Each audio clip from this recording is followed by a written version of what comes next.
नमस्कार विद्यार्थी मित्रांनो, माझं नाव सुहास भिसे. स्वागत आहे तुमचं सर्वांचं परत करंट अफेअर्स मराठी या आपल्या मायबोली भाषेतील एज्युकेशनल यूट्यूब चॅनलमध्ये.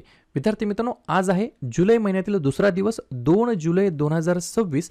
आजच्या दिवसाचे जेवढेही चालू घडामोडीचे महत्त्वाचे टॉप प्रश्न बनत असतील ते सर्व प्रश्न आपण या व्हिडिओच्या माध्यमातून पाहणार आहोत. तरी सर्वप्रथम आपण जर नवीन असाल, पहिल्यांदा या चॅनलवरील व्हिडिओ पाहत असाल तर चॅनलला या ठिकाणी अवश्य सबस्क्राईब सुद्धा करून घेऊ शकता. ठीक आहे, चला तर मग आपण आजच्या व्हिडिओला सुरुवात करूया. त्या अगोदर कालच्या व्हिडिओमध्ये जो काही शेवटचा प्रश्न विचारला होता त्या प्रश्नाचं उत्तर जाणून घेऊया. काय होता प्रश्न? दरवर्षी महाराष्ट्र कृषी दिवस केव्हा साजरा करण्यात येत असतो? तर बऱ्याच विद्यार्थी मित्रांनी अगदी योग्य उत्तर टाईप करून सांगितलं आहे. पर्याय क्रमांक ए, 1 जुलैला दरवर्षी आपण या ठिकाणी महाराष्ट्र कृषी दिवस म्हणून आपण साजरा करत असतो.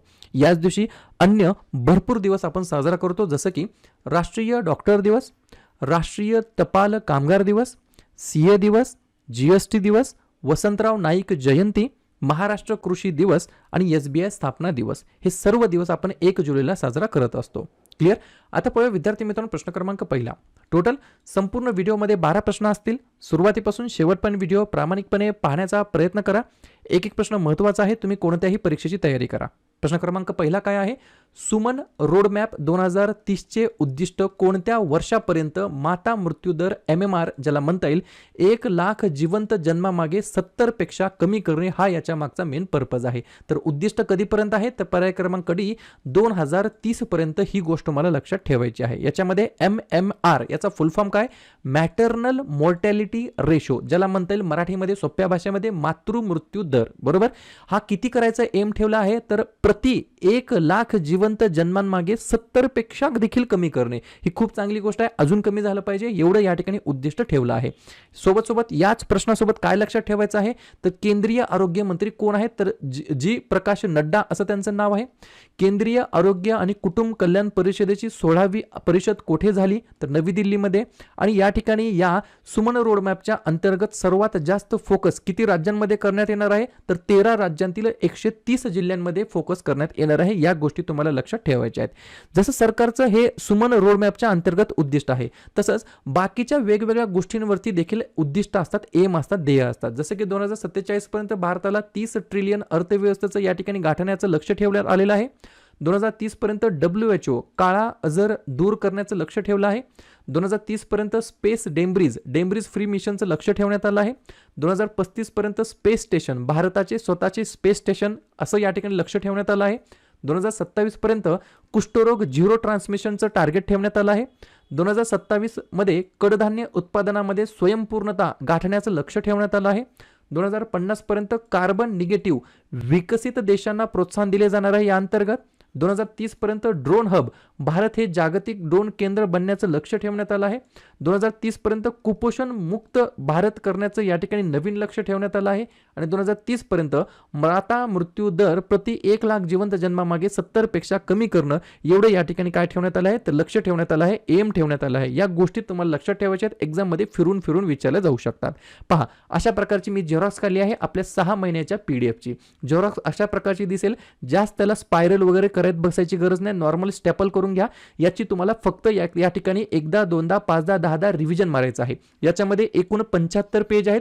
झेरॉक्स काढू शकता, बॅक टू बॅक झेरॉक्स काढा म्हणजे पैसे वाचतील आणि याचा फायदा तुम्ही कोणत्याही परीक्षेची तयारी करा. 100% युट्यूबच्या कंटेंटचा आणि ईबुकचा तुम्हाला फायदा होणार आहे येणाऱ्या एक्झाम्समध्ये चालू घडामोडीच्या प्रश्नांमध्ये. क्लिअर? ही जी काही PDF आहे ही PDF कशी घ्यायची ही मी तुम्हाला 2 मिनिटांमध्ये सांगतो. सिंपल तुम्हाला काय करायचं आहे, व्हिडिओ पॉज करा, तुमच्या मोबाईलमध्ये फोनपे गुगल पे ओपन करा, हा QR कोड स्कॅन करा, 99 रुपयाचं पेमेंट करा आणि त्याचा स्क्रीनशॉट 96730586 या व्हॉट्सअप नंबरला स्क्रीनशॉट पाठवा. लक्षात घ्या, या नंबरला डायरेक्ट फोनपे किंवा गुगल पे करू नका. फोनपे गुगल पे डायरेक्ट बंद आहे या नंबरचं, म्हणूनच तुम्हाला QR कोडला पेमेंट करून स्क्रीनशॉट पाठवायचा आहे. बरेच जण म्हणत आहेत की सर या ठिकाणी फोनपे चालत नाही, गुगल पे चालत नाही, म्हणूनच QR कोडला पेमेंट करायचं आहे. पेमेंट केल्याच्या नंतर 20 ते 25 मिनिटांमध्ये तुम्हाला PDF दिली जाईल, कारण की भरपूर विद्यार्थ्याची संख्या असते.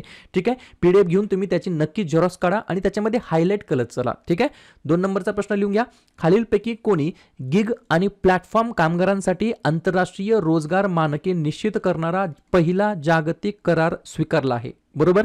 तर हा जो काही मानके आहे निश्चित करणारा पहिला जागतिक करार स्वीकारला आहे कोणी, तर पर्याय क्रमांक सी ILO ने. ILOचा फुल फॉर्म काय, इंटरनॅशनल लेबर ऑर्गनायझेशन. कधी असतो, याची स्थापना कधी झाली तर 1919 मध्ये, म्हणजेच 1919 मध्ये. इंटरनॅशनल लेबर ऑर्गनायझेशनला मराठीमध्ये म्हणता येईल आंतरराष्ट्रीय कामगार संघटना. आंतरराष्ट्रीय कामगार संघटना असं म्हणता येईल मराठीमध्ये, ज्याचं मुख्यालय आहे जेनेवा, स्वित्झर्लंड या ठिकाणी. काय केलं आहे यांनी, तर जे काही आपले गिग आणि प्लॅटफॉर्म कामगार असतात, बरोबर की नाही, जसं की जेप्टो, ब्लिंकिट, झोमॅटो, स्विगी यांच्यासाठी जे काही काम करणारे वर्कर्स असतात त्याला म्हटलं जातं गिग वर्कर. ठीक आहे. या ठिकाणी या कराराचं नाव काय, decent work in the platform economy convention असं या ठिकाणी कराराचं नाव देण्यात आलं आहे. स्वित्झर्लंड या ठिकाणी पार पडलेला ILOच्या 114व्या आंतरराष्ट्रीय कामगार परिषदेमध्ये हा करार बहुमताने स्वीकारण्यात आला. आणि याच्या मागचं उद्दिष्ट काय, तर जगभरातील कोट्यवधी डिजिटल प्लॅटफॉर्म कामगारांना किमान वेतन, सामाजिक सुरक्षा, सुरक्षित कामाचे वातावरण आणि अल्गोरिदम पारदर्शकता प्रदान करणे हा या कराराच्या मागचा मेन मुख्य उद्दिष्ट आहे. पुढचा प्रश्न, प्रश्न क्रमांक 3, खालीलपैकी कोणत्या देशाने अलीकडेच प्रगत प्रोस्टेट कर्करोगासाठी, कोणत्या प्रोस्टेट कर्करोगासाठी पहिली रेडिओलिगॅन्ड थेरपी या ठिकाणी सुरू केलेली आहे. 3 नंबरच्या प्रश्नाचं योग्य उत्तर आहे पर्याय क्रमांक बी, आपला भारत देश हे या प्रश्नाचं योग्य उत्तर असणार आहे. 2 पॉईंट लिहून घ्या. प्रगत प्रोस्टेट कर्करोगासाठी आपली पहिली रेडिओलिगॅन्ड थेरपी या ठिकाणी सुरू केली आहे भारताने. दुसरा पॉईंट लिहून घ्या, स्टार मार्क करून ठेवा. नोवार्टिसने भारतामध्ये प्लुविक्टो नावाचे हे प्रगत कर्करोग औषध अधिकृतपणे या ठिकाणी लॉन्च केलेलं आहे. क्लिअर. तर पर्याय क्रमांक बी फॉर भारत हे या प्रश्नाचं योग्य उत्तर असणार आहे. पुढचा प्रश्न, प्रश्न क्रमांक 4, दरवर्षी जागतिक क्रीडा पत्रकार दिवस केव्हा साजरा करण्यात येत असतो. 4थ्या नंबरच्या प्रश्नाचं योग्य उत्तर आहे पर्याय क्रमांक ए, 2 जुलैला आपण दरवर्षी या ठिकाणी जागतिक क्रीडा पत्रकार दिवस म्हणून साजरा करतो. उद्देश काय, तर खेळाडूंना प्रोत्साहन देणाऱ्या आणि त्यांच्या खेळाच्या कहाण्या लोकांपर्यंत पोहोचवणाऱ्या क्रीडा पत्रकारांच्या कार्याचा गौरव करण्यासाठी हा दिवस आपण दरवर्षी या ठिकाणी साजरा करत असतो. हा दिवस समर्पित आहे जागतिक क्रीडा पत्रकार दिवस. कधी असतो, 2 जुलैला. प्रश्न आहे एखाद्या महत्त्वाच्या दिवसाबद्दल. तर लगेच काय करूया, जुलै महिन्यातील जेवढेही महत्त्वाचे दिवस असतील त्याच्यावरती एकदा रिव्हिजन टाकूया. 1 जुलैला भरपूर दिवस आहेत, जसं की राष्ट्रीय डॉक्टर दिवस, राष्ट्रीय टपाल कामगार दिवस, CA दिवस, GST दिवस, वसंतराव नाईक यांची जयंती, महाराष्ट्र कृषी दिवस आणि SBI स्थापना दिवस. 2 जुलै जागतिक क्रीडा पत्रकार दिवस. 3 जुलै जागतिक प्लास्टिक पिशवी मुक्त दिवस. या ठिकाणी जुलै महिन्यातील पहिल्या शनिवारी म्हणजेच 4 जुलै 2026ला यावर्षी आंतरराष्ट्रीय सहकार दिवस. 11 जुलै जागतिक लोकसंख्या दिवस. 12 जुलै जागतिक मलाला दिवस. 17 जुलै आंतरराष्ट्रीय न्यायासाठी जागतिक दिवस. 18 जुलै आंतरराष्ट्रीय नेल्सन मंडेला दिवस आणि अण्णाभाऊ साठे स्मृती दिवस. 20 जुलै आंतरराष्ट्रीय बुद्धिबळ दिवस. 23 जुलै लोकमान्य टिळक जयंती. 26 जुलै कारगिल विजय दिवस. 28 जुलै जागतिक निसर्ग संवर्धन दिवस आणि जागतिक हिपॅटायटिस दिवस आणि 29 जुलै आंतरराष्ट्रीय व्याघ्र दिवस. क्लिअर. पुढचा प्रश्न, प्रश्न क्रमांक 5, मोस्ट इम्पॉर्टंट प्रश्न विचारला जाणार. भारताचे नवीन लष्कर प्रमुख 2026 मध्ये जुलै महिन्यामध्ये कोणाची नियुक्ती करण्यात आलेली आहे. 5व्या नंबरच्या प्रश्नाचं योग्य उत्तर आहे पर्याय क्रमांक डी, धीरज सेठ हे या ठिकाणी विद्यार्थी मित्रांनो भारताचे नवीन लष्कर प्रमुख बनलेले आहेत. त्यांचं नाव आहे धीरज सेठ. हे या ठिकाणी न्यू आर्मी चीफ असणार आहेत. बरोबर. प्रश्न आहे एखाद्या नियुक्तीबद्दल, तर बाकीच्या नवनवीन नियुक्त्यांवरती आपण एकदा रिव्हिजन टाकूया. हे जे काही रिव्हिजन आपण करत असतो, बरोबर का नाही, रिव्हिजन मारणं हे सगळ्यात जास्त महत्त्वाचं आहे. तुम्ही किती अभ्यास करता हे खरंच महत्त्वाचं नाहीये, परंतु जो काही केलेला अभ्यास असतो त्याच्यावरती तुम्ही रिव्हिजन किती मारता हे महत्त्वाचं ठरणार आहे. म्हणूनच आपण या ठिकाणी PDF लॉन्च करत असतो, बरोबर की नाही. कारण की काय होतं, PDF जेव्हा तुम्ही जेव्हाच करता त्याच्यावरती तुम्ही परत परत हायलाईट करून रिव्हिजन करता तेव्हा ते लक्षात राहण्यासाठी सोपं जातं. लिहून घ्या.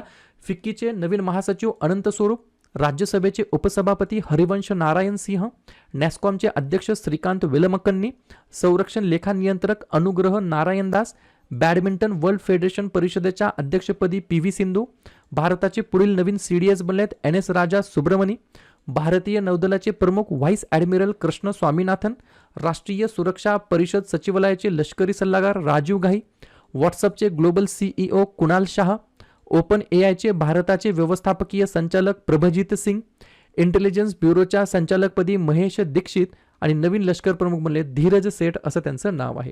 पुढचा प्रश्न, प्रश्न क्रमांक 6. विक्रम साराभाई अंतराळ केंद्राच्या नवीन संचालकपदी कोणाची नियुक्ती झालेली आहे? 6व्या नंबरच्या प्रश्नाचं योग्य उत्तर आहे पर्याय क्रमांक सी, डॉक्टर U.P. राजू असं त्यांचं नाव आहे. काय नाव आहे?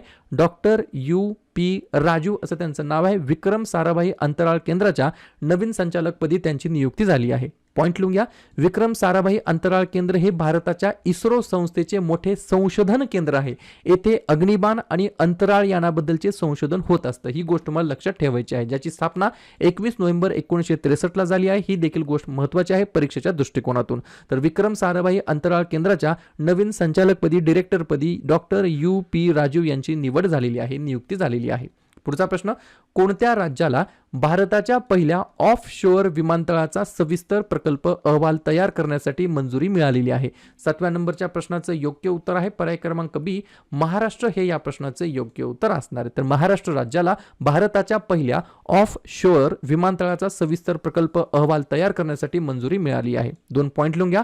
महाराष्ट्र विमानतळ विकास महामंडळ या प्रस्तावावर देखरेख करत असून एका पूर्व व्यवहाराच्या अहवालामध्ये याला व्यवहार्य म्हणून या ठिकाणी वर्गीकृत केले आहे. या विमानतळाचे नियोजन 2 समांतर धावपट्ट्यांसह करण्यात आलं आहे, ज्याची क्षमता वार्षिक 90 दशलक्ष प्रवासी आणि दरवर्षी 3 दशलक्ष मेट्रिक टन मालवाहतूक असणार आहे. एवढी याची कॅपॅसिटी असणार आहे. क्लिअर?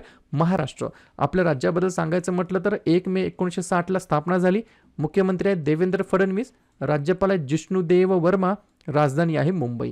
3 महत्त्वाचे राष्ट्रीय उद्यान चांदोली, संजय गांधी, ताडोबा आणि 4 महत्त्वाची धरण उजनी, पवना, जायकवाडी आणि कोयना. पुढचा प्रश्न, प्रश्न क्रमांक 8. FP5 फ्लेमिंगो हे जे काही लांब पल्ल्याचं क्षेपणास्त्र आहे, मिसाईल आहे, कोणत्या देशाने विकसित केलेलं आहे? 8व्या नंबरच्या प्रश्नाचं योग्य उत्तर आहे पर्याय क्रमांक ए, युक्रेन हे या प्रश्नाचं योग्य उत्तर असणार आहे. 2 पॉइंट लिहून घ्या. याची निर्मिती युक्रेनियन संरक्षण तंत्रज्ञान कंपनी फायर पॉइंटने या ठिकाणी केली आहे. दुसरा पॉइंट, 2025 मध्ये अनावरण करण्यात आलेले जमिनीवरून प्रक्षेपित होणारे सबसॉनिक क्रूज क्षेपणास्त्र हे पाश्चिमात्य देशांकडून पुरवलेल्या शस्त्रास्त्रांवर अवलंबून न राहता रशियन भूभागाच्या आत खोलवर असलेल्या महत्त्वाच्या लक्ष्यांवरती मारा करण्यासाठी हे तयार करण्यात आलं आहे. FP5 काय? FP5 फ्लेमिंगो हे असं या ठिकाणी मिसाईलचं नाव आहे. कोणी डेव्हलप केलं आहे? युक्रेन. युक्रेन कुठे येतं?